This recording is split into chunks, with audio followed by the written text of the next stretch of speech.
O homem que matou a companheira em 2018, isso tudo aconteceu na cidade de Jaguariúna. Ele será julgado. Olha quanto tempo depois, né? Ele tirou a vida da Ana Paula. Na época, ela foi encontrada num canavial. E já existem relatos, né? Já existiam relatos de agressões por parte deste homem. Ele a matou e escondeu o corpo. A crueldade é tão grande, tão grande. E o que a família pede agora? O que a família mais quer?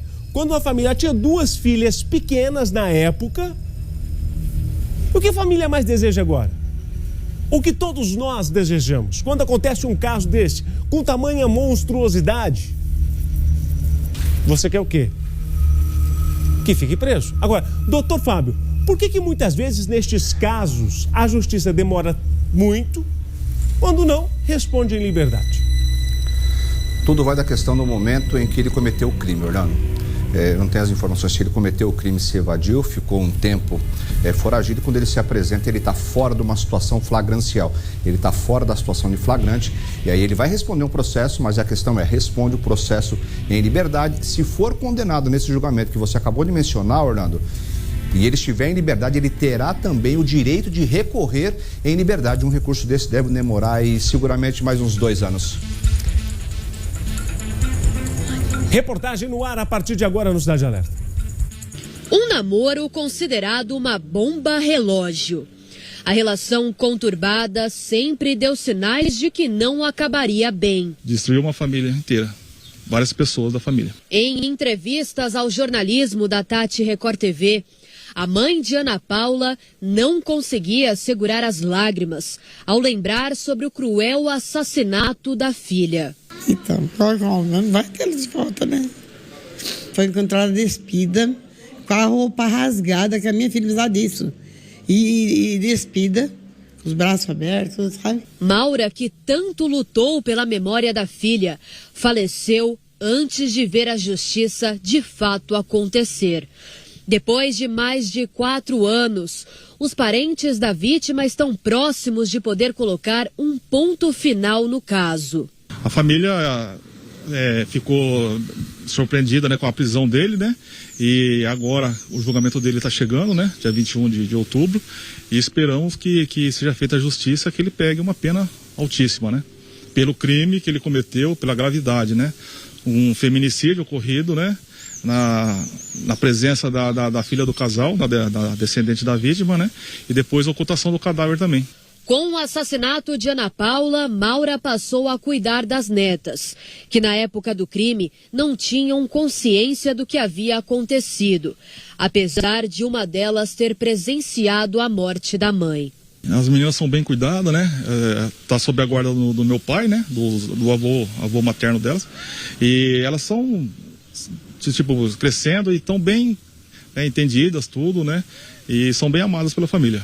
Ana Paula, que tinha 37 anos, foi encontrada morta com sinais de agressão 5 dias depois de desaparecer em Jaguariúna. O corpo da advogada havia sido desovado em um canavial em Santo Antônio de Posse, município vizinho ao local do desaparecimento. O crime teria sido cometido por quem Ana Paula dividia a própria cama. Os parentes de Ana Paula estiveram pela primeira vez aqui na delegacia de Jaguariúna em junho de 2018.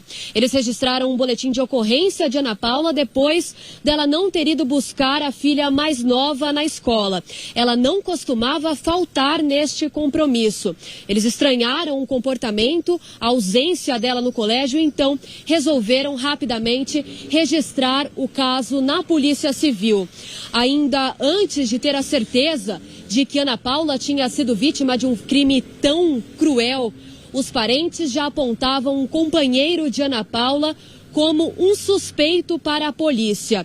Mas ainda antes dele ser de fato considerado um suspeito, oficialmente pela equipe de investigadores aqui de Jaguariúna, ele veio até a delegacia e demonstrou bastante tristeza e disse que não sabia o que tinha acontecido com Ana Paula, mas ainda assim apontou uma suposição. Disse que Ana Paula estava envolvida com algumas pessoas erradas e que isso poderia ter causado alguns problemas para a companheira. Apenas depois de alguns dias que Ana Paula estava desaparecida, os parentes tiveram a confirmação de que o corpo encontrado em Santo Antônio da Posse era de fato de Ana Paula. Depois disso, foi a filha mais nova, uma criança que na época tinha apenas 3 anos de idade, que levou o Marcelo a ser considerado um suspeito oficialmente pela Polícia Civil. Ela disse, a avó materna, a criança disse para a avó que escutou uma briga entre os pais. E depois disso, os investigadores aqui da delegacia levaram um luminol para a residência da família. Lá foi constatado bastante sangue da vítima que havia sido limpado e também o sangue foi encontrado no carro de Marcelo. Depois disso, Marcelo ficou foragido da justiça. Nenhuma equipe das polícias aqui da região puderam o encontrar. Depois de mais de 6 meses do caso, Marcelo foi encontrado em Caraguatatuba, litoral de São Paulo. No momento da abordagem, Marcelo estava com uma identidade falsa e ainda tentou subornar os policiais. Ofereceu R$ 64 e uma bicicleta. Desde o início, a família já apontava para a polícia o nome de Marcelo Antônio Geraldi como o principal suspeito do crime. O homem, na época com 56 anos, mantinha um relacionamento com Ana Paula há meia década. Ana Paula e Marcelo sempre moraram no mesmo bairro, se conheceram por meio de amigos em comum. Os familiares dela nunca apoiaram essa relação. Diziam que Marcelo já aparentava ser bastante agressivo. Mesmo assim, com pouco tempo de namoro, Ana Paula engravidou e passou a morar na casa do companheiro. De outro relacionamento, Ana Paula tinha uma filha que na época tinha 3 anos de idade. Preocupada, os parentes de Ana Paula ficaram preocupados com a criança e decidiram que iriam ficar com a menina na casa deles. Ana Paula, então grávida, morava apenas com Marcelo. Mesmo formada em direito, ela vendia trufas pela região, trufas pelas ruas para poder ajudar o companheiro em casa. Ela gostava de ter a participação nas contas, ela gostava de poder dar esse apoio para o companheiro. Um dia antes de desaparecer, Ana Paula foi até a casa da família e conversou com a mãe. A mãe achou o comportamento da filha bastante estranho. Disse que ela estava calada e que aparentava estar incomodada com algo. Não disse o quê. Deu banho na filha mais velha e saiu da casa.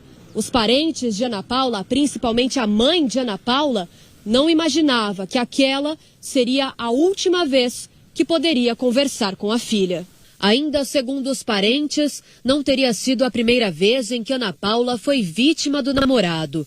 As situações causadas por ciúmes eram cada vez mais graves e passaram a ser registradas até mesmo na polícia. Muitas agressões que eu presenciei, assim, as marcas eu vi, ela mostrando para minha mãe, marcas assim de paulada, né, nas costelas, sabe? Em cima do seio, assim, também, olho roxo. Então isso aí era decorrente, era fato, entendeu? Corriqueiro, ele agredia a agressão dela. Inclusive vários boletins de ocorrência feito, medida protetiva tinha também, contra ele também, entendeu? Só que ele não respeitava, ele ia lá, não tinha que impedir a ele. Além do assassinato da esposa, Marcelo também responde por falsa identidade e corrupção ativa. São evidências, não é? Evidências da personalidade fria e calculista do réu, não é? Que agiu com frieza mesmo, né? De forma cautelosa aí para evidenciar, para esconder os fatos que causaram a morte da Ana Paula. O júri popular de Marcelo deve acontecer no dia 21 de outubro, data em que os parentes esperam ter que lutar pela última vez, não só pela memória de Ana Paula, como de toda a família. É ponto de honra da família, né? Exigir a justiça contra esse criminoso, né? E também que seja feita a justiça e também em memória também da vítima, né? E memória da minha mãe também, que se foi, né? Por toda essa tragédia ocorrida desse caso.